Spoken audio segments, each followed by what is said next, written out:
Hello po. Good morning. So, thanks God we have made it 1 year more and it's 5:54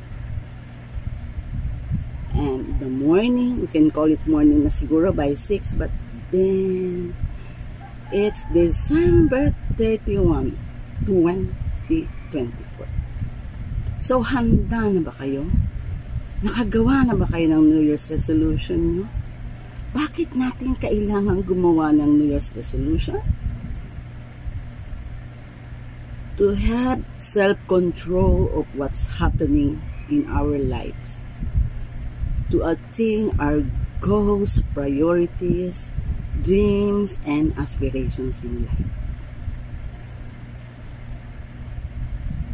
So, paano ang paggawa ng New Year's resolution? Making New Year's resolution.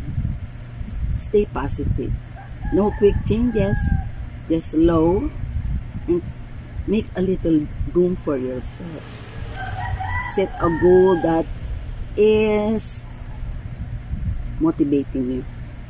Mag-set ka ng goal na nagmo-motivate sa'yo, that you are not forced to do that thing. Make sure goal that you set is important to you and there is value and benefit in it for you. Number 3, manageable limits. Resolution that you can manage, okay? Things you want to accomplish and set limitations. Yung kaya mo lang.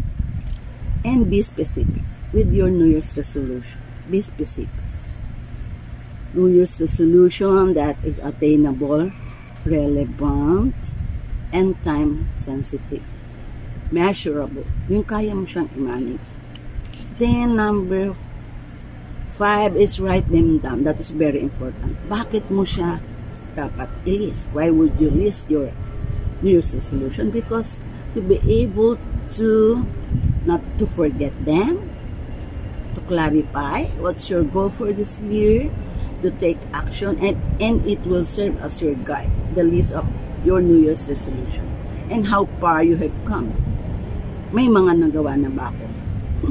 May mga na-accomplish na ba ako? And share your New Year's resolution with others. Why? Para may counter-checking. Nagawa ko ba? Check me out kung medyo bumabalik ako sa dati. Have I changed? And renew your resolutions.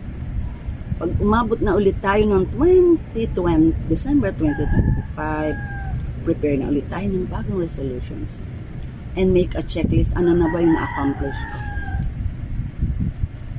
And if you fall off track, get back and take chances again. Yun yun. So I hope may na-share po ako sa inyo. So this morning, Happy New Year. May your New Year be successful, bright, and makes you more healthy and happy and wealthy. And be closer to God and love people. So I love you all. Happy year 2025. Welcome to year 2025. And wear your lucky color. This is Daisy Gold Garcia. Please like and subscribe. I love you. So, some of my New Year resolutions were accomplished. Hindi na ako nag-smoke. I took good care of myself. I added some exercises. I eat healthy food, but sometimes medyo natutokso sa pati foods. And I try to love people more. Alisin na ang hatred sa puso. Alisin na ang galit sa ng loob. Because as I get older, I became sensitive. So, alisin ko na yun. Batiin mo na yung mga taong kinaiinisan mo. Learn to greet the people you hate. And be more closer to God. So, ano ang mga nagawa mong New Year's resolution? For you, anong pinaka-important? Ano ang dapat mong ma-achieve? So, anong dapat natin gawin kung gagawa tayo ng New Year's resolution? Make a list, of course. Priorities. Ano ba ang pinaka-importanting gusto mong gawin ngayong taon na to? What are the most important things you want to attain this year in your life? The coming year 2025. By the way, I'm wearing red. And this is the color of the year. Mocha mousse. A combination of coffee and chocolate. So I love wearing this because talagang walang kupas ang red. It is one of the luckiest color. Wealth attracting color. So, this year nakagawa ka naman ng listahan, no?